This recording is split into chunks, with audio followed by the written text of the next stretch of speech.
ଓଡ଼ିଶାର ସର୍ବୋଚ୍ଚ ପର୍ବତ ଶୃଙ୍ଗର ନାମ କ'ଣ? ଏ.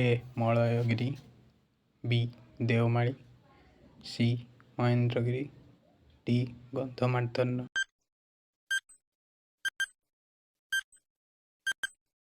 ଆପଣଙ୍କ ସଠିକ୍ ଉତ୍ତର ହେଉଛି ଅପସନ୍ ବି। ଓଡ଼ିଶାର କେଉଁ ସହରକୁ ରେଶମ ସହର କୁହାଯାଏ?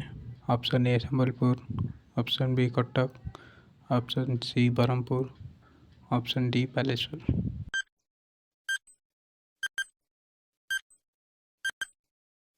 ଆପଣଙ୍କ ସଠିକ୍ ଉତ୍ତର ହେଉଛି ଅପସନ୍ ସି ବ୍ରହ୍ମପୁର। ଓଡ଼ିଶାର ପ୍ରଥମ ମୁଖ୍ୟମନ୍ତ୍ରୀ କିଏ ଥିଲେ? Option A Nabakrushna Choudhury, option B Biju Patnaik, option C Harekrushna Mahtab, option D Krushnachandra Gajapati.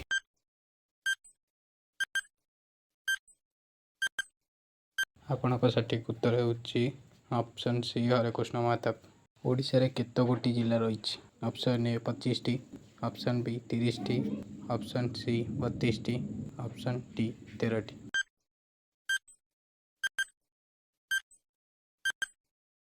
ଆପଣଙ୍କ ସଠିକ୍ ଉତ୍ତର ହେଉଛି ଅପସନ୍ ବି 30ଟି। କେଉଁ ବର୍ଷ ପ୍ରସିଦ୍ଧ କଳିଙ୍ଗ ଯୁଦ୍ଧ ହୋଇଥିଲା? ଅପସନ୍ ଏ ଖ୍ରୀଷ୍ଟପୂର୍ବ 261, ଅପସନ୍ ବି ଖ୍ରୀଷ୍ଟପୂର୍ବ 326, ଅପସନ୍ ସି ଖ୍ରୀଷ୍ଟାବ୍ଦ 261, ଅପସନ୍ ଡି ଖ୍ରୀଷ୍ଟପୂର୍ବ 150।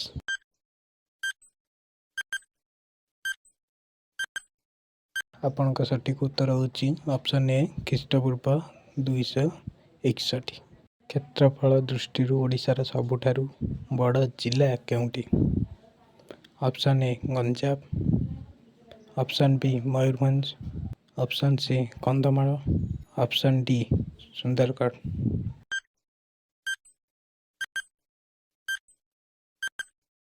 ଆପଣଙ୍କ ସଠିକ୍ ଉତ୍ତର ହେଉଛି ଅପସନ୍ ବି ମୟୂରଭଞ୍ଜ। ଓଡ଼ିଶାର ପ୍ରଥମ ଓଡ଼ିଆ ସମ୍ବାଦପତ୍ରର ନାମ କ'ଣ?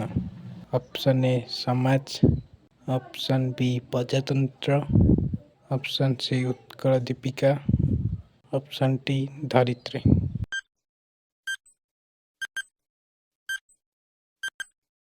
ଆପଣଙ୍କ ସଠିକ୍ ଉତ୍ତର ହେଉଛି ଉତ୍କଳ ଦୀପିକା, ଅପସନ୍ ସି। ଓଡ଼ିଶାର କେଉଁ ସ୍ଥାନକୁ ଶବର ଶ୍ରୀକ୍ଷେତ୍ର କୁହାଯାଏ? ଅପସନ୍ ଏ Koraput, option B Baripada, option C Jajpur, option D Kendrapara.